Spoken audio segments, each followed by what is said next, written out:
My parents had a maths tutor for me because they wanted to be amazing at maths. I was pretty good at numbers, and I'd have this tutor and he'd tell me that, he goes, the reason that you're struggling with the next question is because you're always worried about what your parents think. And that really stayed in my head. I was just like, wow, so as long as I'm trapped by what my parents think, I can actually never find the answers to the real questions of life. Most of us just throw ourselves into the deep end and then try swim and figure it out. The problem is we all went to normal schools that try to put stuff in us rather than take stuff out of us. You know, you were told at school that you weren't very good and you weren't good at English, and now you have a New York Times bestseller, right? Yeah. And it's like no one noticed that potential inside you. No one noticed that, oh, Lewis was really creative. And you're not the only person. There's so many people who feel like that. So the modern schooling system didn't extrapolate your self-actualization, your element, and just try to put maths, English, science inside. So the point is that you're trying to get to such a strong foundation that when you interact in the world, you're going with a sense of strength, fuel, energy to make a difference. Rather than going into the world and then going, oh my God, where am I, trying to figure it out. People were so far removed from their own understanding of themselves that they were either lost living a life they didn't want to, lost living up to someone else's expectations, or lost becoming someone to impress someone else.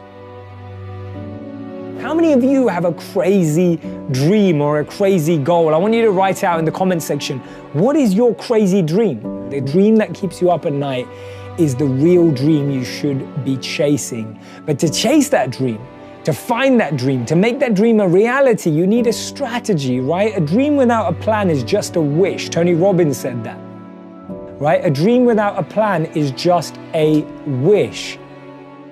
You can't be what you can't see. If I never saw a monk, I would never have wanted to be a monk.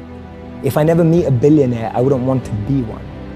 Because I wouldn't know what that feels like. I don't know what it looks like. I don't know what it takes.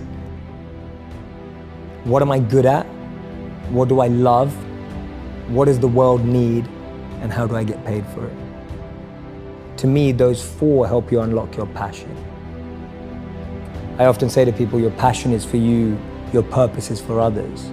Your passion makes you happy, but when you use your passion to make a difference in someone else's life, that's a service, that's a purpose. My goal has never been financially or materially oriented. I see that stuff as the byproduct of doing what you love. I genuinely believe that. It's always been that way around for me. My focus is to create entertainment that truly has educational value, but without us always knowing it. I think we all learn best when we don't know that we're learning. If we're all pushed into a classroom and told we have a class, we're all not listening. Start at a place where you have self-awareness, self-actualization, you have figured out what works for you, what your strengths are. So I think it starts even at a physical level. Anyone who's a physical fitness or a health coach will know that different bodies need different food, different sleep, different fluids. We don't all need the same thing. Me and you with different body types can't do the same workout. Our bodies have different tolerances in different things. That's self-awareness at the physical level. We know our limits, we know what we can do, we know what we can't do, we know what our challenge is. On a mental level, what's self-awareness? Knowing what type of people I like to be with. Knowing who helps me grow and who drains me. That's mental self-awareness. I believe that the answers come from within, and we're not asking the right questions. I feel we're always looking for the right answers, not the right questions. And the biggest companies that we respect today, the biggest organizations, all came from trying to answer a question. It all came from trying to solve a problem or a question that we were able to identify. So my work comes from a very simple study that I read that said the most successful people in the world choose education over entertainment. And the most unsuccessful people in the world choose entertainment over education. I know people who graduated at 21 and didn't get a job till they were 27. I know people who graduated late at 25 and they found work immediately. I know people who never went to university but found what they love at 18. I know people who found a job straight out of college, making decent money, but hate what they do. I know people who took gap years and found their purpose. I know people who were so sure about what they were going to do at 16 and changed their mind at 26. I know people who have children but are single. And I know people who are married but have had to wait 8 to 10 years to have children. I know people in relationships who love someone else. I know people who love each other but aren't together. So my point is, everything in life happens according to our time, our clock. You may look at some of your friends and think that they're ahead of you, or maybe some of them you feel are behind. But everything happens at their own pace. They have their own time and clock, and so do you. Be patient. At age 25, Mark Cuban was a bartender in Dallas. It took till 32 for J.K. Rowling to be published for Harry Potter after being rejected by 12 publishers. Ortega launched Zara when he was 39. Jack Ma started Alibaba when he was 35. Morgan Freeman got his big break at 52. Steve Carell only got his break after 40 years old. Virgin was started by Richard Branson at 34. Getting your degree after 25 is still an achievement. Not being married at 30 but still happy is beautiful. Starting a family after 35 is still possible.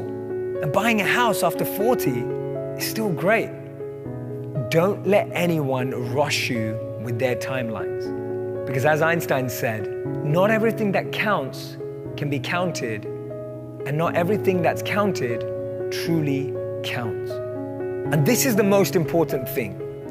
I want you to be able to create meaningful, purposeful, fulfilling lives for yourselves and learn how to use that to make an impact and a difference in the lives of others. That will be true success.